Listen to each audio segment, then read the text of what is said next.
This is Conor Moore, and you are listening to the Irish F1 Show.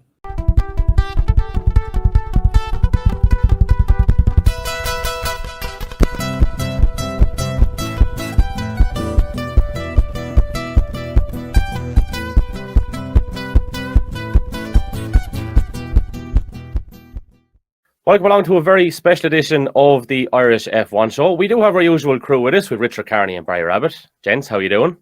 How you doing, lads? All right? And I'm delighted, absolutely delighted to say we have the one and only Mr. Conor Moore of Conor Sketches. How are you getting on, dude? I'm a smooth operator. And we're off. I'm good, yeah. Thanks for having me. Bright-eyed and bushy-tailed. What's the story? How are you keeping? Good, yeah. Buzzing after last week's race. Yeah. And you're flat out. Yeah, you're flat out in general, Conor. You're gigging. You're Jesus, lad. I tell you, if there was 8 days in a week, I'd say you'd be busy.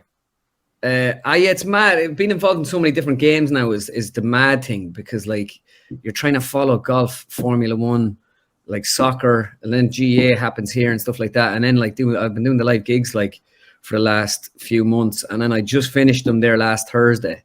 But there was some buzz. Like obviously they're all Irish. It was a real Irish gig. Like there was a very small little bit of Formula One in it.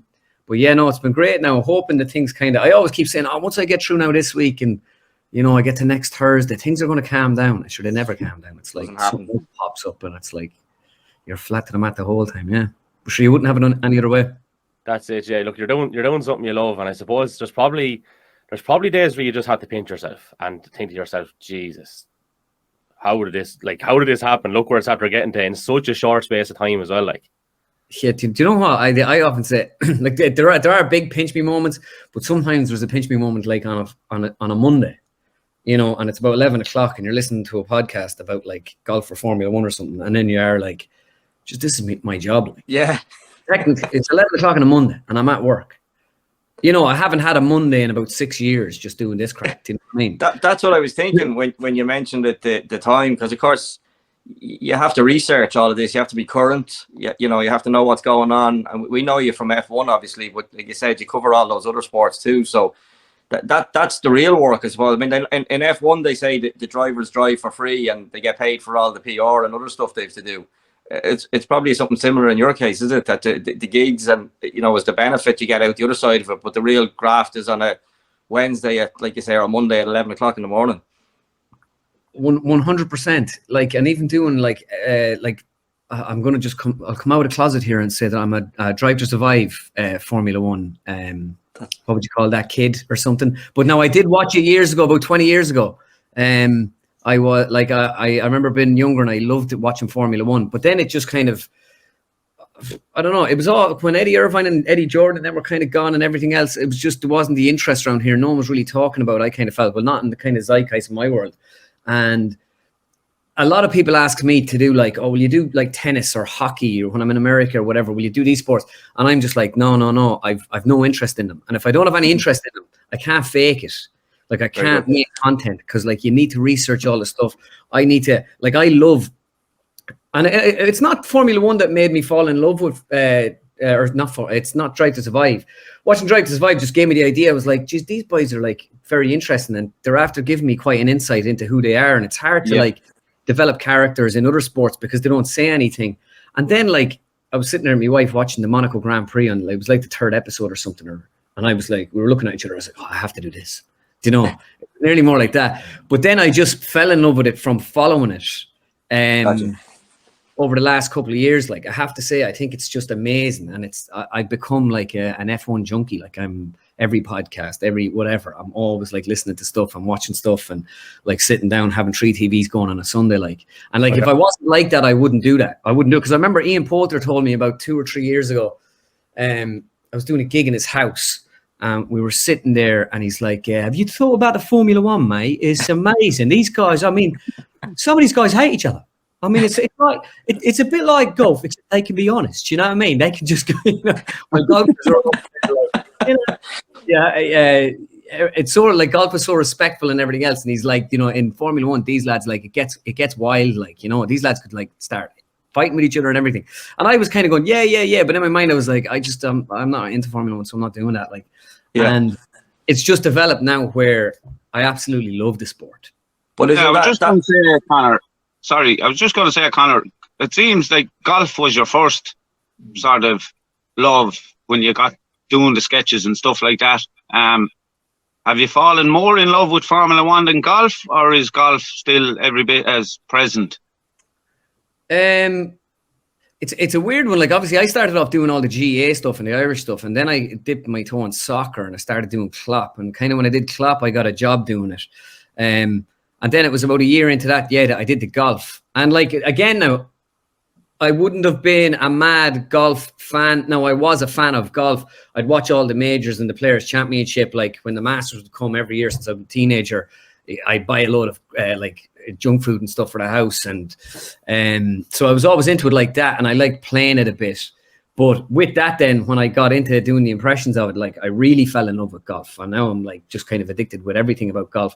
But Formula One is up there for me, where I would say if the two things I'm most passionate about in sport at the minute, I would say GAA probably supersedes them all in a sense, because but that's just always been there and it'll always will be there. So you're always interested in that. But it's like golf and Formula One, yeah. And they're so alike in terms of their individual sports. They're mind sports too, both of them. Yeah. Brain. And then even the corporate world of it is quite the same. Like, it's like you go in there, it's all the same sponsors and kind of hospitality and all this kind of stuff. It's interesting. Loads of money in it. It's interesting you mentioned, and you did your little Ian Poulter bit, because the flip side of I started knocking a golf ball around just at Christmas, just gone. My brother-in-law dragged me into it eventually, and I've done a little bit since then. I'm literally a couple of weeks into it. So I watched the Netflix Full Swing.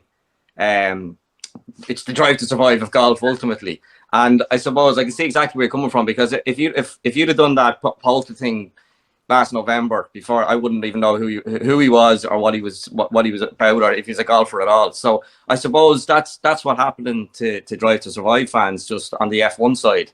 So it's a good concept, to Drive to Survive, Full Swing, the whole thing. It does work, and it drags people in, and it makes the characters that you do, I suppose, it gives it a bigger audience. The Gunter Steiners of this world, like a few years ago, no one would have known who they were. They didn't exist. They existed, obviously, but literally only the real nerds, like the three of us here, would have even known who he was. So it's opened up that world massively. And then what you do, obviously, then is an extension of that, which opens it further. So it's a very interesting marketing ploy, I think. Yeah, and it's amazing when, after Austin, like, I noticed, like, obviously doing the golf and stuff has gone quite big in America, and I do a lot of work over there and stuff. But after I did Austin, like, when I was walking down, I went to New York after that, and I'm walking down New York City, and people are stopping me on the street, like, wow. Which, no, it would happen the odd time in New York, but it would be a golf head that would spot me. He's like, oh my God, there's, whatever. But I even me and my wife were like kind of stunned the week after the Austin Grand Prix with the amount of people in New York were like, there's that guy. That's amazing. And I'll tell you why, because it's not long ago that Schumacher, Vettel, take your pick at top drivers, Raikkonen could have walked through New York and not be recognised. Yeah, now there's a lad from the middle of Ireland pretending to be them being recognised. I mean, that just shows you how it's gone, like, Yeah, that's what someone said to me when I was saying it to somebody. I don't know who I was saying it to. It's my agent in America, and I was like in New York, and I had just signed with them after the Austin Grand Prix. And I was saying to your man, I was like, yeah, no, it's a bit mad. And he goes, yeah, but you see, what you don't understand now is, like, you didn't just do Formula One people. You're doing TV stars. These guys are now TV stars. Do you know what I mean? Gunter Steiner's a TV star. Yeah. Toto Wolff. Like, Christian Horner. Christian Horner is a bloody TV star. You know what I mean? They are, like, they're Netflix stars, like, because this is reality TV. And that's the thing. I even noticed, like, my own social media is always like 95% of the comments are from males. And on the Formula One, it's still predominantly male, but like it might be like 60-40, where so many women really love it and really enjoy, because like you have an emotional attachment to it. Like, and obviously they're comparing the golf one and the Formula One all the time now, and it's kind of unfair. First off, the Formula One Drive to Survive got really big during COVID, when obviously everyone was watching just Netflix all day kind of thing. And the other side to that is golf goes on for how many days, and you could be like, you watch the episode of Poulter there, but he mightn't feature in the golf tournament, so he's not on the TV, so you don't even get to see him. Formula One, like, you get to see every single driver. Like, even on Sunday watching the Bahrain, the race was over after about 5 minutes. Like, you knew no one's catching Max. Like, he's already, like, his pace was just too good. Like, and it was like, but there was all these stories underneath it, and the camera's following what's happening between 5th and 6th. You know, Alonso and Hamilton, and it's like it keeps your interest. It's a soap opera. Yeah, and Williams came 10th, and they're celebrating like they were after winning the Champions League. You know, because they got a point. And it's like in golf, like if you don't win, you don't celebrate. So like it's going, like, I think I actually really like the full swing thing in golf. I think it was really good, but I think people were trying to extrapolate like the Formula One success from it or something. Like, it was never going to happen, like, in terms of blowing up and making the sport like huge. But yeah, with the Formula One, like, the Drive Survive thing has been obviously amazing for the sport. I know, like, there'd be a lot of guys that are around there for years, and they're like, all these fans coming in, and they think they know that they're stuff and all that. And that's what I've tried to, over the winter, like, I've been trying to look at, like, how cars are made and how just everything going down through the history of Formula One and stuff like that. Now, some of it I kind of know from the 90s, like, a lot of it I can remember back, but it's so interesting, man. I just think it's class sport.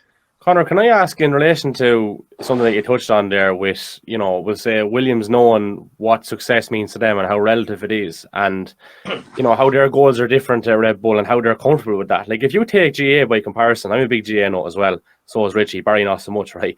But we go out into maybe an 8 or 10 team senior championship, and you know you're ranked between 8 and 10, but yet when you're not achieving something and you're not winning the whole thing, it's a disaster. Whereas Williams know, and teams like that know, if they break in and maybe get a point or two, they're happy. So, like, there's such a, I suppose, a stark contrast, isn't there, between the two, like, and the mindsets involved as well, and the people involved, obviously. Yeah, and that's what I think is, like, obviously, you listen to some commentary about last weekend, they're like, oh, was it a good race, was it not, whatever, and I was like, I absolutely loved it. I loved watching Alonso, you know, taking on Hamilton. And the crazy thing for me is, before I went to Austin, I never appreciated, like, an overtake. I'd be watching on the TV and Crofty would be like, oh, here he comes, he's going. I'd just be like, oh, come on now, like, he passed them out, like, you know. When you're there and you see these lads and they're going 250 kilometers or whatever, and their wheels are this far apart, and you hear the roar of the crowd, I can understand why Crofty is, like, having an orgasm. Oh my word! But it was only until I went to Austin that I was like, wow, that is amazing to see that. And now when I see it on the TV, I'm like, oh, geez, you know, like, is he going to make it or whatever? But before I actually went and seen it from my own two eyes, I never appreciated it. Like, and even I would have thought when I got there, I was like, the TV does it such an injustice. But it's only then when I'm now watching it on TV, now I know I've been there, I'm like, oh, no, like, I feel that kind of buzz watching it. But yeah, that was the point I was kind of making to someone there about, like, Williams, like, they got a point or whatever, and it was like, it's a story. Yeah. You know, so many, like, there's 7 or 8 different narratives that come out of every race, you know. And it's interesting because that's what, the more you invest in the sport, and I presume it's probably true of a lot of sports. I wouldn't know. I'm a bit of a one sport kind of, you know, racing in general, not just F1 is it, but the more you, even I started watching a bit of NASCAR and IndyCar, you know, the ovals in the States where they're just turning left and they're going left again and now they're going left again. And yeah, if you just flick onto it, you don't see any of the intricacies of what's involved. But when you invest a bit of time into it, you start to appreciate it more and more and more, and you can understand all the little nuances that are going on. And I think that's probably what Drive to Survive has done more than anything else. It's given wave to this next bunch of fans, which is, F1 is very unique in. Most fans bases are getting older. You know, younger kids aren't really sports followers like, you know, our generation and those ahead of us. But I think Drive to Survive has done a really good job there. It's gone, right, the racing is this much, and, you know, the cars are fast and we'll do our bit over there. But the stories are everything that's going around behind it. And I used to try, you know, before there was the latest burst of Drive to Survive popularity, you know, mates of mine and family members would be like, how do you watch that for an hour and a half? And you'd be trying, and the odd time one of them would sit down with me and watch a race, and I'd be kind of doing the color, like, no, like, this is important because and they did generally enjoy it more as a result. But, you know, that's just one person on the couch beside you. What Drive to Survive has done is given that colour to a whole world of people first, and then got them watching it second, if at all. A lot of them don't even watch the races. They just watch the Drive to Survive and the condensedness and the social media side of it. So it's, as I said earlier, it's done a really good job of it. And F1 in particular, like you said, there's 20 drivers in the world. That's it. You know, there isn't hundreds of them like there is in golf. It's a much easier sport to package, and then just the general excitement of it, the speed and noises and crashes. It's My wife, just to your point there, like my wife comes in, she's like, and I'm like, oh, where's Charles? I'm like, DNF, there's car. Oh, no. You know what I mean? Where she's Charles invested in it, because she's, you know, and it's like Daniel there last year. Oh, where's Daniel? And it was all about Daniel. Do you know what I mean? They love the characters, that's what, like, to your point, like building the storylines, and that's what Drive Survive has done so well. And like even the whole Christian and Toto thing, like, now I don't know this, but like I bet you them two are like best of buds, like, you know. But they it's all this kind of like me against you thing. I'm sure there obviously is a competitiveness and rivalry there, but like what Drive to Survive have done there, and especially like a lot of that credit to Christian, like how he's built it up. And it's like Arsenal, they All for Nothing, or Tottenham and Man City, they're trying to do this in soccer now, because there's no storyline in soccer anymore. Mm-hmm. Like, no, even with the Man City Liverpool, like, and what a lovely rivalry that is, where they're like, just, it's a beautiful game, and they give each other a clap in the back, and it's a hug, you know, it's all this, you know, what a great game. While Man United and Arsenal back in the day used to kill each other, and that was the stuff we used to like, just couldn't wait for that match to come around every year. And if they drew each other in the cup, all the better. You got to see it 3 times. And like, I'm a Liverpool fan. I'm not even a huge fan now of anybody. I try to be, you know, I try to detach myself from it altogether. Yeah, no, it's like, in fairness to Drive to Survive, like what they've done with Formula One. Now, at the same time, it's always been there. They've just brought it to bases. I will say I enjoyed the first 3 series of Drive to Survive a lot more than probably the last 2, because I loved watching it when I didn't know what was happening. But like an awful lot of it, like watching the movie the second time, like I kind of know, you know what's kind of happening a lot of the time, or, you know, like obviously there's things there, and Daniel's having a conversation with the lads at McLaren, you know, he's losing his seat, like, you know. But you know, a couple of years ago when you were watching the one where Checo got the seat there, I can't remember who it was for or whatever, you know, you didn't know these things, and it was kind of, it made it even better for you. Yeah, well, I suppose if you watch F1 and you follow it as closely as the likes of us do, and, you know, not even to that level, that's the enjoyment you get. It's like you watching the Drive to Survive the first couple of seasons, because you're watching it in real time. You know, not binge watching it. Like, you know, it's gone back to the old days of 8:30 for Glen Rowe. You know, you had to wait till 8:30, and that was it. Like, you couldn't fast forward to see, you know, what was happening next. Glen Rowe and F1, how did that happen? Anyway, that's a fair analogy, Murray. But you had to wait, and the waiting was the excitement in itself. You know, like it's instant gratification now. So, Jesus, this is taking a turn. Poor old Biddy. There was in the last episode, Biddy crashing the car, and we talked about racing. Good man, Barry. Jenny, back. This took a twist all of this, lad. You're obviously a fanatic of that, were you? When your options were 1, 2, 3, 4, and if it was Glen Rowe or go to bed. That was the trade-off, Conor. My memory of it was Glen Rowe or go to bed and get for school the next morning. That was the 2 options. Sound of it still annoys me. It's like, oh bollocks, the weekend's over. School tomorrow. Yeah. As the great man himself said, well, holy God. So, Conor, 2 questions, right, roll into one. So, first of all, how surreal is it like when you're actually standing beside someone doing the impersonations? You've done it with Tiger Woods, you've done it with Carlos Sainz. And the second question to double in with that is, have you ever actually met a bit of flakiness or resistance to any of it? Yeah, do you know what? At the start, it was kind of nerve-wracking. I kind of find it a lot easier now, like, because like when I'm doing impersonations as well, like I'm not really into some satire is like there for the reason of like cutting the back off someone or a politician and really making them kind of look bad. I don't really kind of like that. Like, not that I don't like that. Like, I don't like doing that to people or something. If I'm putting out something and I think, oh, he's going to hate this, like, I don't know. It just turns me off, you know, doing it or something. So like Now, don't get me wrong, like, my job is to take the piss, but like in as lighthearted a manner as possible, like, you know, and you can't ignore some things that happen. You can't go, I'm not going to do this or do that. But like when I met Daniel over in I was a bit like, geez, I hope he's all right now. I hope he's cool.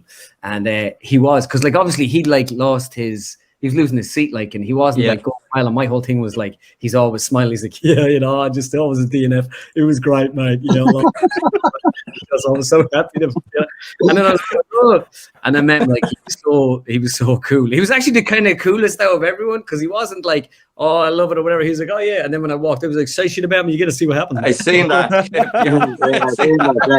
Well, it was real natural. So he was only joking when he said he'd punch you in the face. I think so. The guy that I had with me recording that, like, when I walked off, I barely heard what he said, kind of, and I didn't really, I knew in general what he had said. And I turned and I don't know what I said back, but the lad then on the camera was like, oh my God, man, you just got a golden piece of content. And I was like, did it? He goes, yeah. No, and I held on him at the end, man, and you want to see he laughs and stuff. And I was a bit like, oh yeah. And then when I seen it that night, I was like, oh, just that's excellent. Like, brilliant. But it was natural. It was like two lads kind of just having a chat, like, you know, and slagging each other. And when I got there then as well, like Carlos, I wasn't supposed to do that with Carlos, and Sky were trying to do it. And then I was supposed to do it on the Friday. And then I had to turn them down. Like, they were giving me 5 minutes with Carlos Sainz, and Ferrari were like, yeah, we'll make sure he's there. But I was doing something with Mercedes. It's the weirdest thing ever to be like, sorry, Ferrari, I'm not about I'm busy. I'm washing my hair. But they were Mercedes, actually. But I'll call you. So I was doing the thing with Toto and George, and then obviously Carlos came down. He was just interested because, like, his impression is definitely the best. Yeah. But when I was doing him, like, literally about 3 episodes in, I was like, then my wife was sitting there. I was like, my name is Carlos Sainz. I'm a driver with Ferrari. And she's like, God, that's brilliant. And I was like, I'm this fella. Like, that actually took really no practice at all. And that's rare that will ever happen. But so is that because it's so unique? Yeah. And he it's such a kind of, you know, it is. I think all impersonators actually like have that kind of, you know what I mean? Is that kind of, I don't know, Kermit the Frog. Kermit, kind of like a Kermit the Frog kind of voice or whatever. And, you know, and everyone's always like, all impersonators have done that really. And Carlos has that kind of like the back of the throat real high up kind of, you know, these like that is amazing. And so he was kind of easy too. He was cool. When I met him, like, just such a gentleman. He was like, I'm interested to find out what you sound like. Yes, I see that. And do you know what I thought was really cool? And I'd be interested to hear your thoughts when you seen it. It was kind of when it was, well, to my eyes, it might have been earlier, but it was kind of when the whole Conor Moore thing was blowing up in F1. And the video did the rounds of, I think it was Checo, Max, and the 2 Ferrari drivers in a circle watching you taking, not the piss, but impersonating them. And then watching, it was a real kind of, you know, like looking in a mirror that keeps coming back on you sort of thing. It was them watching you being them, and how well they received it. That must have been a really nice moment for you to see. It was a weird, I kind of ruined the moment. In fact, I was I had a boat. I have a boat down in I live on, like, right down by a lake, and I have a little lake boat, and the engine wouldn't start in the yoke or whatever, and it was like bollocks. And I was there messing with this yoke, and like, again, now this is about a year ago or whatever. Like, I didn't I know a little bit more about engines now, just given that I'm kind of researching all this kind of stuff, but I was there playing around with this yoke and I couldn't get it going. And then someone sends me this video of the lads all, and I couldn't really hear it. I was out in the countryside. I was just like, oh, whatever, and I skipped it. And then I got sent it again. I was looking at it, and again, I couldn't really hear it, whatever was going on with the noise around. And I was like, boys were just standing there looking at this thing, and I was just like, whatever. And it was only when I got into the car then, someone had texted me and said, that's an amazing video, the lad's watching your video. And I was like, jeez, I went back in to look at the video. I was like, fuck, I couldn't believe it then. Very good. Yeah, so it was drip fed to you nearly. Third time lucky, I got it. But yeah, no, that was amazing. And you see, when you get that kind of credit off them, because they're popular, then the people that like follow them and are fans of them, then they'll enjoy your thing as well. If they think, and I always say, like, the best thing about impersonations, like, or the best thing for me, I always say, is if the people like it, I like it, and the person I'm doing likes it, well, that's just a home run. Like that, you're going to have a great fun with that. And that's back to your question, Kev, just on, the only time I ever thought I got a little bit of, not even pushback, but like a bit of coldness over it was doing Davy Fitz. Are you serious? Davy Fitzgerald, in front of him in Kildare a few years ago, and Davy obviously, well, it's beyond immature, some of his interviews, and I'm not saying that. No, I'm not saying a word. No, you're not going to get it on me, guys. No. So I just did this, and he was right there. Now, Joe Brolly was there as well. There was other people I was doing, like, and they were all in stitches laughing. It was hysterics and all this out of them. And Davy was just kind of like, and then at the end of it, Mark Morrissey goes, so Davy, what did you think of that? And Davy was like, look, if sure, it's all a bit of a laugh. People are laughing, they're laughing, I was like, and Brolly didn't give a shit, did he? He probably was nearly like, do me again. That was the only time I kind of felt, I was like, ooh.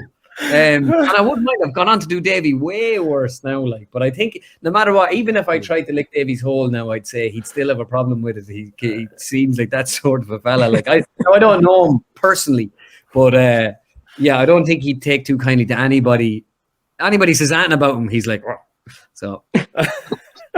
That's absolutely brilliant. Some story, lad. What I would want to ask as well is where did all this actually come from? Like, was there a 5, 6, 7-year-old going around, taking the piss out of people as well that time, or how did this happen? I'm in Dunphy, baby. That's the time. It actually get après match. The boys in après match, and your man. Oh yeah. Gareth does Eamon Dunphy, and there was a DVD called Live at the Olympia. I actually played the Olympia twice the last month or whatever, and I did Vicar Street the first time. I could have just gone back to Vicar Street, and I switched it to the Olympia, and it was absolutely nothing against Vicar Street. Vicar Street's an amazing venue, but because the Live at the Olympia match DVD was what kicked it off for me, I was like, I really want to do the Olympia, because that was the DVD where the boys, came out, Bill O'Herlihy, like, live here at the Olympia Theatre, live here with Eamon Dunphy, and I watched that, and like, when you're a kid then and you see your father laughing at something, you look up to your father when you're a kid and you think, well, that's obviously funny. Like, so because my dad thought it was funny, I thought it was funny, and then so I was like, and then I was trying to impress him, and I can remember nights where he'd come home with a snack box after being out having a few drinks, and he'd come home and I'd be nearly ready sitting at the table going, what do you think of me? I'm in Duffy. I'll do Duffy. Yeah. He's that's very good. Right. So that's how it kind of kicked off, but I would have been doing it in school, and it's amazing. Only one of my mates really enjoyed it. Like, no one really showed much of an appreciation for it. I used to do Mick McCarthy all the time. All right, it's great. So and my friend Alan Cashman, he'd always laugh at it and he'd love it, and he was always like, oh yeah, you do it here and do it there. And to this day, he helps me with writing out stuff and things like that. Like, I'm ever stuck and I'm like, I need to do something, I'll give him a buzz. I'll call over to his house and we'll sit there, a cup of tea, and he's a really good gauge of what's funny. Like, and if I say stuff to him and he doesn't laugh, very often if I've tried it in a gig, the audience won't laugh, but if he laughs, he's an amazing sounding board. He kind of knows what's funny. And he was when me and him were in school, like, we were best mates, and he would like laugh at the impersonations. And then there went maybe 15 years without doing an impersonation. But now I would have followed Mario and the Gift Grub and stuff like that. And I remember Mario had Jose Mourinho down, and he was doing his Mourinho or whatever, and I would have been copying his Mourinho. And I remember like getting injured over in America and hurt my leg, and ended up going to the doctor, and the doctor was like, oh yeah, blah blah blah, your leg, you're sore here and blah blah blah, you'll have to get surgery on that and stuff like that. And it was like, oh, we won't be able to do that there, your insurance doesn't cover, you'd have to go somewhere else, and this, that and the other. And I was like, all right, grand. And then we were just chatting away, and then your man's asking me questions, and he's like, so what are you doing over here? I'm like, oh, I'm on a J1, I'm playing a bit of football. And he thought football meant soccer, and it obviously meant Gaelic football, but he says, oh man, I love Chelsea, man, I love Chelsea and stuff. And I was like, oh yeah. And I was like, you like Jose Mourinho? He's like, oh my God, I love Mourinho. I was like, I am the special one. I am Jose Mourinho. I think he's fantastic. Wonderful. I think you're a very, very special doctor. And he's like, whoa, man, that is so cool. Me and him were talking for a few minutes later then, and he's like, hey, you know what? Don't worry about it. You just come back in here next week and we'll get that done for you. That was like a time where it helped me out. Like, But Just on that, kind of the power of impersonators, because as I said earlier, I don't follow soccer or football or anything like that, but Jose Marino, as you said, the Eamon Dunphy, all these guys, I know them primarily through people doing impersonations of them. The real guy might walk into the room here beside me and I wouldn't recognize him. But I know, like you said, the lads on, Mario Rosenstock and the Après match, and even some of the UK impressionists and stuff. I would know the character, and the guy beside me could be. I'll tell you how bad I am. I was sat in a restaurant in a hotel a number of years ago, and the guy beside me sitting having his breakfast in a tracksuit, and there was an odd flow of people coming over and getting a photo and a picture and whatnot. And I was with a group of English guys, and then he kind of left. I said, "Who was he? He seems to be, famous." And the English guys told me that it was Robbie Keane, who was captain of Ireland at the time. So that's my level of sports knowledge. You didn't watch the World Cup in 2002? Barry. Jeez, I didn't think it was that bad. That bad. I had a group of English guys tell me that the Irish soccer captain was sitting beside me at breakfast. I don't know who he is. So that's my level of non-motor racing sport following. But I knew Mourinho, I knew Eamon Dunphy, all these guys as a result of impressionists only, completely.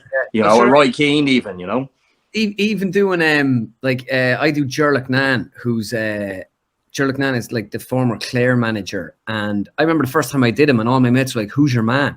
And I'm like, "Lads, he's the guy that on the Sunday game." And they go, "Oh yeah, your man from Clare," and I'm like, "Yeah." And then his character just developed into this. Like, it's not even like Ger. I just turned him into. Someone said to me one day, what? And I was trying to think of like what way to go with Ger, and do I just have him complaining about stuff all the time? And then it was like, you nearly want to think of Ger like when the camera goes off, the red light goes off, boom, he goes straight to coppers and goes on a mad one. Like, he's obviously this older man. He obviously does not do any of this. But I just developed this character. I was in New York with him, in Thailand. If I went on holidays, I'd make a video of him just being in a different country, experiencing, like I was in Denmark and different places. And people just knew him then from that, like the Gerlach Nan character. And the big thing I was afraid of nearly is when people meet him now, they're like, just, he's a mad bastard. He doesn't even drink. He's a hurling man, and look, hunting and hurling and stuff. But yeah, I like it, it's amazing, like the power of kind of doing that and building up those characters. And that's what I kind of like about doing it. And I always like meeting people I'm doing. And I wouldn't like to think that, because like famous people are people too. Do you know? Mm-hmm. And I'm sure the weird thing about my thing is that, like, yeah, if you're doing them here locally and stuff, they're not going to see them. But anytime I do an F1 video, like that whole paddock, it seems like does see it, like, so you are conscious of that, like, and you're like, all right, I better not, like, if something serious or something, or even in golf, something really personal happens to somebody, I'd have people writing to me going, oh, you should do a sketch on this. And it's like, no, like, don't get me wrong, it could be quite popular, but that person could end up just hating you for it. And I think what comes across on your videos is you do have a genuine knowledge. I mean, the one that was doing the rounds recently with the team principals at the season start. I think it was Paddy Power put it out there. I enjoyed that just as much for the actual impression, but the writing was fantastic. It was real. It was, you knew the subject, because there was like little subtle jokes there that, you would get. You had to have a fairly decent, knowledge of the sport to get the little jokes. And then there was the kind of the crowd pleasers, let's say. But and I'd imagine that comes across in the F1 paddock too, that, it's fair. It's not, you're not taking, cheap shots. Even the Max one is brilliant though. The one where Max is, shouting down the radio. And from a driver's perspective, and Richie will confirm this, and of course we're only at club level stuff, but it's still the same mentality. The person you are in the car shouting and roaring, that's not you. Like, it's literally a caricature of yourself. And so I'm sure the drivers listen back to their radio and go, oh, what am I like? I often said it here, because when we're talking about the F1 particular race, and the comments are, why did why did Verstappen say that? And why did Hamilton give out to his engineer? And I'm like, doing 200 mile an hour, like they're almost dying a couple of seconds a lap, and they're not going to be thinking of every word that comes out of their mouth because it's been broadcast to a billion people or whatever. So the drivers, I'd imagine, are aware that that's out there, and it's not really them, which is probably why they don't mind the impersonations of Max shouting down the radio. Like, oh yeah, and and I was doing the whole aggressive thing with Max last year. Like he's like this. He's very lovely when he's in interviews, and then he's in the car, and he's this mad lunatic. But like to your point, like the tension in that car, and like you people that like literally are trying to nearly run you off the road. You know what I mean? They are trying to run you off the road, literally. Yeah, and there's a fine line between like, okay, this could be deadly dangerous and whatever, and you are literally driving along that line. And, that's why I think the drivers just totally accepted, like whether it's Charles or it's Max or whatever, they roar into that radio and they know, and especially because Netflix, I think, get access to all the radio stuff. And so they're just going to use whatever then, and they're going to show you maybe in an unflattering light. Like even the thing with Max last year, the thing with him and Checo, when he didn't let him pass on the second last race was at Brazil, I think, where he didn't let him pass. And it was like, he knows what he did. And it showed the ruthlessness of Max. Like in terms of, that was the thing that came across from me, because everyone like loves Checo and everything. And you're like, let him pass. You know what I mean? Yeah, and he helped you last year and all this kind of stuff. He's nice. We don't know. Yeah, we don't know the ins and outs like of what's going on there. And the thing I extrapolated most from that was like, how ruthless Max actually is, and that to be the best, you have to be ruthless. And he was like, whatever happened there, we assume it's the Monaco Grand Prix incident. Mm-hmm. I kind of alluded to that in the last video as well. You know what you did, Checo, because publicly.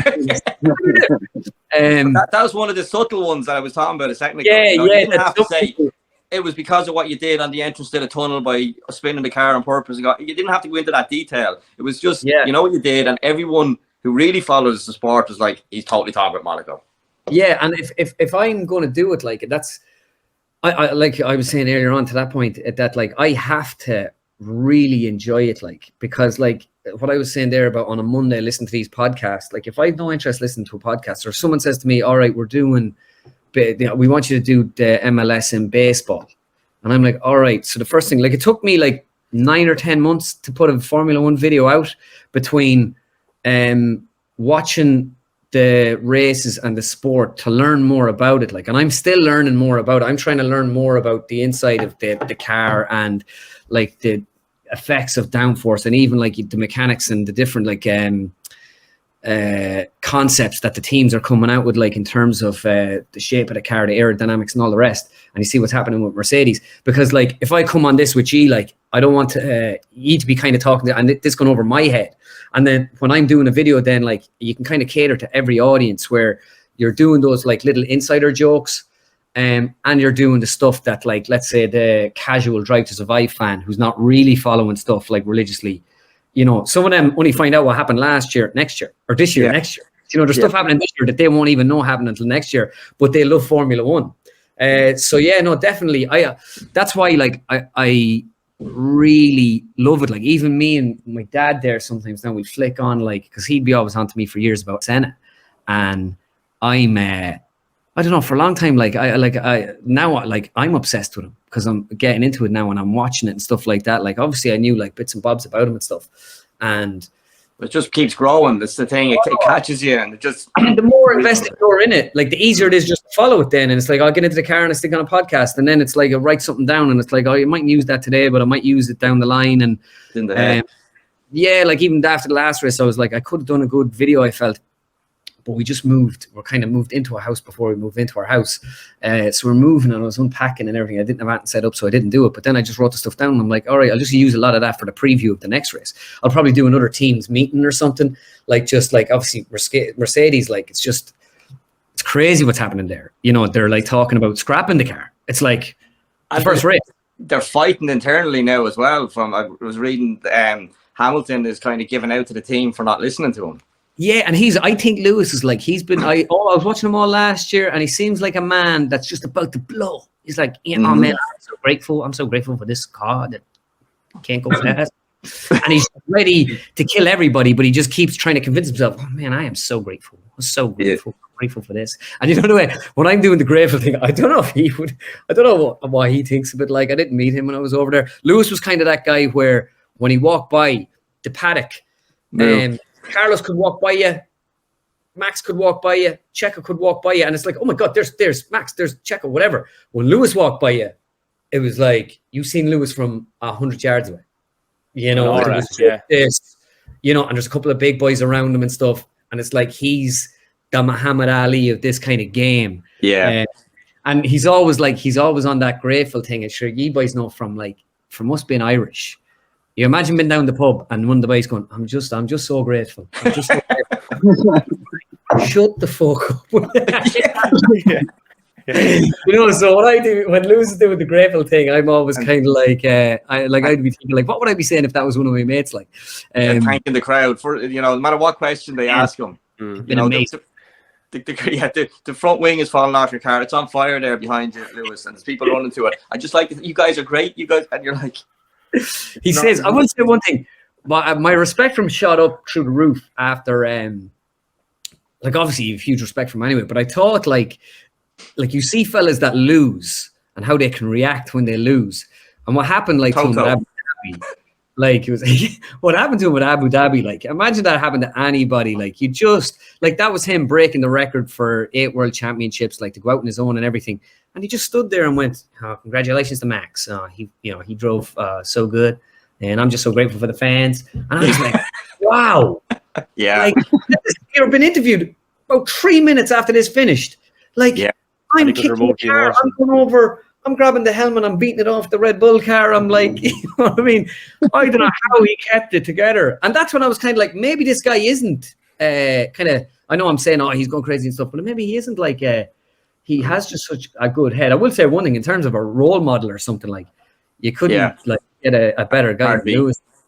Well, the thing is as well, from someone like Hamilton coming up, like, you got to bear in mind, he's racing cars since he's probably 5 or 6 and driving them even earlier. So it's I tell you, lads, think about it, right? Think about it. I blame your man Tommy Hilfiger for all this. Wait. Okay, this is going somewhere. and Tommy Hilfiger are clearly listening because Richie has completely dropped out. Right. He's after censoring him. Go on. Oh. I think about it, right? It's like Tiger Woods with the Nike deal. Once Lewis start wearing that Tommy Hilfiger gear, Mercedes have just gone to shit. Jesus. Do you know that Tiger signed with Nike in 1996? The year Wexford won the All-Ireland. So, Conor, if there was any doubt that it's the Irish F1 show, I think that's been dispelled now. Well, you see, this is the thing, Conor, and there's a lot of tangibility with your views and our views actually too, because we, for a long time, and probably to an extent still, don't get that whole thing that you talk about with the grateful, and you know, even we would have spoken about the amount of work Angela Cullen does and stuff, right? But I'm actually with you in terms of the amount of respect that I have gained for him over the past year. Now, it's not that there was never respect, but it's kind of like, all right, yeah, no, you're kind of learning a bit more, I suppose, from, I mean, none of us know properly, but you know, you're learning a bit more from what you're seeing and hearing, how he's reacting in adversity and stuff. Whereas for a long time, we only ever seen him winning, and when you see that, that's where you gain the respect, I think. But Richie's nickname is Schumacher. Like the boys have said, have won Irish titles, and he cannot have anything said for a second that Hamilton is better than Schumacher. It's just it's ghastly. But if we were to ask Conor Moore, who would you think is the greatest? Be careful now, Conor. Be careful. See, the thing for me is, like this is and even with golf, it's a pub question. Like, do you know, it's there is no right or wrong answer to it, and I'm not right or someone else isn't right. Again, for me to go back, how important is the car? Like, you know, at the minute with Max, if Max was driving for Ferrari, would he have won the last 2 championships? I think it's an impossible question. For me, it's like of a generation, who's the best kind of thing, and Hamilton of his generation is the best. And I'm not trying to sidestep that question. I also don't want to, out of ignorance, say it like, is Senna the best? You know what I mean? Like, you know, obviously his career was cut short. Or not the best, sorry, the greatest. People say the same in golf about Tiger and Jack. And it's like, when it comes down to numbers, I think in the fullness of time, in 100 years, people don't care what car you were driving. They don't ask that question. They don't ask the question about Tiger, or what clubs was he using, or did he get injured? They're going to see that Jack Nicklaus has 18 majors and Tiger Woods has 15. So in 100 years, when we're all gone and no one has seen Tiger Woods in the flesh, they'll say, oh, well, Jack is the greatest, but like, you know, Tiger is the best. And now some people will say, well, Tiger's the greatest. Yeah. You know, anyway, it doesn't matter about the numbers. For me, then, I just think 7-7. If Lewis breaks it, you know, and he gets to 8, I think he's the 8 world championships is just astounding. It's nearly every other year you win in a championship. And yeah, it can't be overlooked. I mean, the car is important, but you know, in many ways, you get the car you deserve too. In some ways, because it's part of being the driver. It's part of creating the team effort around you and developing the car and everything else. So, you know, the cream will always come to the top. Like, same with footballers. Like, you're a good footballer, you get signed for Man City, Manchester United, Liverpool, and you win trophies. Like, but you can be an amazing footballer and stay at a team and be loyal or something, you know, and you're not known as one of the greatest because you didn't win all the trophies, kind of thing. So, like, to your point, like, you get picked for the top teams that have the biggest budgets and the best cars because they know you're the best driver. And going back to what you're saying about Hamilton keeping a cap on it, like, as I said, he's been racing probably 30 years at this stage. He's in his late, I think he's about 38 or something at the moment. So he's definitely been a racing driver for 30 years, which is incredible to think about. Like, most people's adult careers are only about that long, you know, and he's 38 and he's already got that in the books. So, you know, you'll be sure that there's, at Abu Dhabi 21, when he was trying to keep a cap on it, you know, his mind would be going back to that time at, you know, some random car track, you know, in a cold Sunday in the middle of the UK, where he lost the race and he flared up on his dad, pulled him to one side and said, you can't do that. Like, and that sort of stuff will have happened to him all the way through his career. And that's what they're learning too, you know, they're learning that sort of stuff at the same time. It reminds me of, like, McGregor when he lost to Diaz. And he's like, listen, I'll take it like a man, like a champion, and come back and do it again. You know what I'm saying? I'm in victory. And all of a sudden then, 4 years later, he loses the Poirier. Your wife is in me DMs, hey, mate. Well, not everybody learns, maybe. So maybe back to lose again. He's like, hey, your wife is in my DMs. He could be just that one bad car away from doing the McGregor. Lewis Hamilton. Don't forget. We only see Lewis Hamilton doing Conor McGregor. We only seen Lewis in front of the camera. He could have went in behind and bet his helmet off the wall for all we know. True. Oh, jeez, how could you not? He'd be well within his rights. But I would say he definitely did. But I suppose to my point on that is, like, when the pressure's kind of on you, the tension's there, and there's a camera in your face and people asking you tough questions, like, he just held it together so well, and he just kind of and that was like. And again, Kev, as you were saying there, it wasn't that, like, you didn't have respect from Ratton like that. Like, you did, obviously, but, like, when I started watching it, he's after winning 7, and I'm like, all right, come on. It's like Man United back in the day, and you're like, it was nice to see Arsenal win it, and it's like Man City, it's nice to see someone else win it, so you're looking to, like, give it to somebody else to freshen it up. Same with now, like I loved Max and was mad for Max to win it, and now it's like, I'd love to see Charles win it now. And the underdog. I'm very much like that. I'm always, like, up for the underdog. Did you? It might have been in that period where you didn't follow F1 in 2008. At the Brazilian Grand Prix, it was between Hamilton and Massa to win the championship. Last race, I'm sure you've seen clips of it even, and Hamilton passed Glock in the last corner to deprive Massa of winning the championship because Massa had won the race. It was like Hollywood stuff, and Nicole Scherzinger jumping around. I mean, it was literally a perfect script. It was the way. What I remember from that was not Hamilton winning it. It was how Massa dealt with losing. If that's even the wrong phrase, because he'd won the race. Like, and a lot of people will reflect back on that. He tears in his eyes, beating his chest in front of his home crowd. Like, and there's. Like, you're the best or the greatest, all that sort of stuff has to go into the mixing pot. How people deal with stuff off the track and their personality and everything. And to me, that was an extreme example of someone just being a good person and handling things right. And we seen an element of that then with, when Hamilton was on the other side of it in Abu Dhabi, where he was the one that was shortchanged. So it's right there. It's always been there, and it's an important it's an important part of the driver's makeup too. Yeah, it has to, like you said, like, and again, a lot of people obviously don't understand it. You've an idea of it, obviously being a race, a driver and stuff, and it's like, how do you deal with that? Like, even Shane Lowry in the golf there last year at the Masters, he took a shot, and on the you picked it up on the mic where he went, well done, Bo, well fucking done.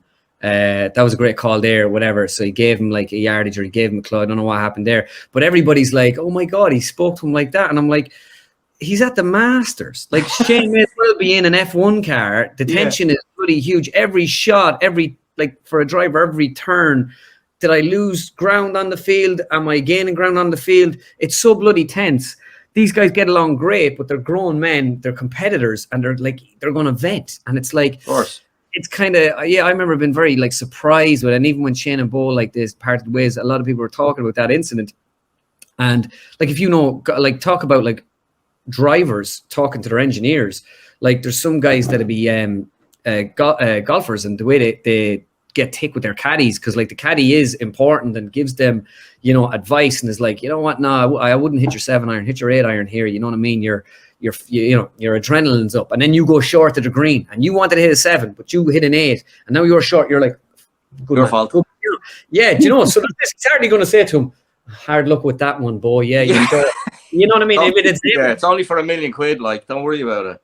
Yeah, you know what? It's like it's crazy the way some people kind of think and that's what I love. I love seeing the drivers, and that was the thing what Poulter was trying to tell me that day, was like, you get to see these guys, the mask, not that it slips, it's off when they're in the car. Do you know what I mean? Exactly.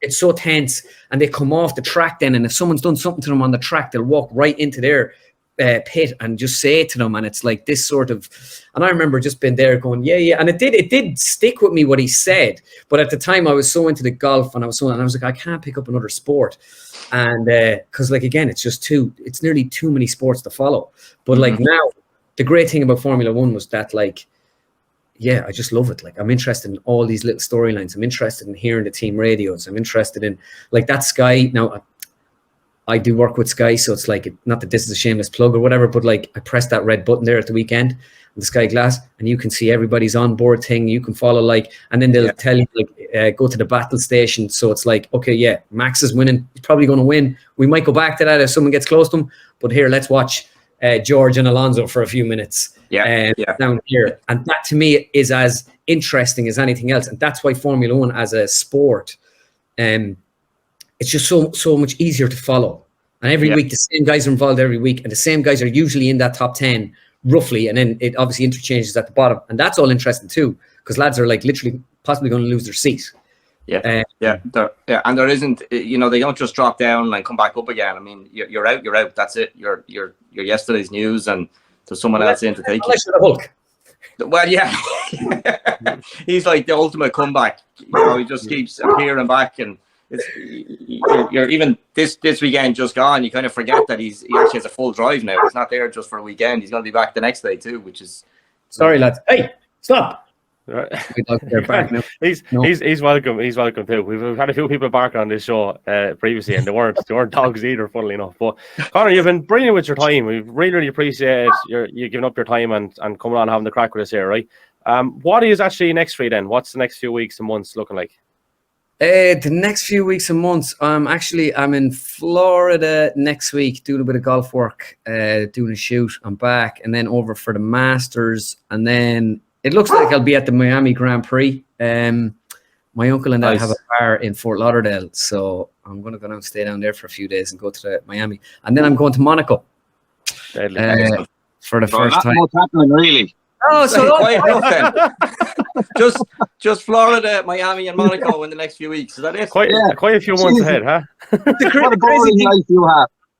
Do you know the crazy thing is, you know, listen, they're all highlights kind of things. That's the kind of 1%. But a lot of it's just kind of sitting down. Literally my days, like even today, like it's just get up in the morning, practice a few impersonations, and then I listen to like some podcasts and read some articles on golf and F1 and stuff like that. And that's usually what I'm doing. All people are like, oh, Sun Life or whatever. And you're like, a lot of time when you go to these things as well, like you're working at them. So you're always tuned in, and you kind of struggle to enjoy some of them. Still a job, though. Yeah, you know, and you're making sure, and you might be at it, and you're like, but I have a gig that night. Like even like the Austin Grand Prix, I lost my voice.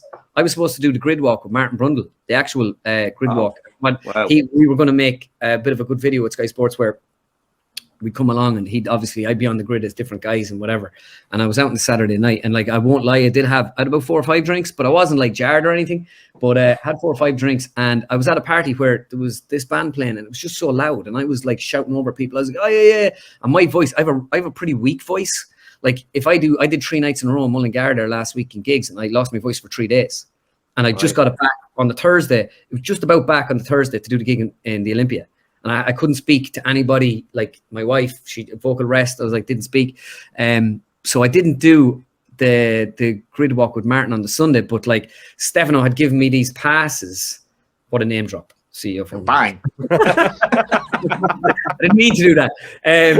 So he'd given me and my wife these passes for the grid walk. So I got to just on the Sunday was by far the best day that I enjoyed. Like obviously we did the things with Carlos and Mercedes and different things on the Friday, Saturday, but all of that was work, and I felt under pressure all the time because I was like, I better deliver good stuff here, and it's like get the clips back to the hotel, start editing and stuff like that. So it's like I wouldn't say the first couple of days were all that enjoyable. They were a great experience, but like I'm constantly under pressure, making sure I want to get good stuff out. Sunday, then I'm delighted I lost my voice. I couldn't work. Yeah, you could have a day off. Walk the grid, and that was like we were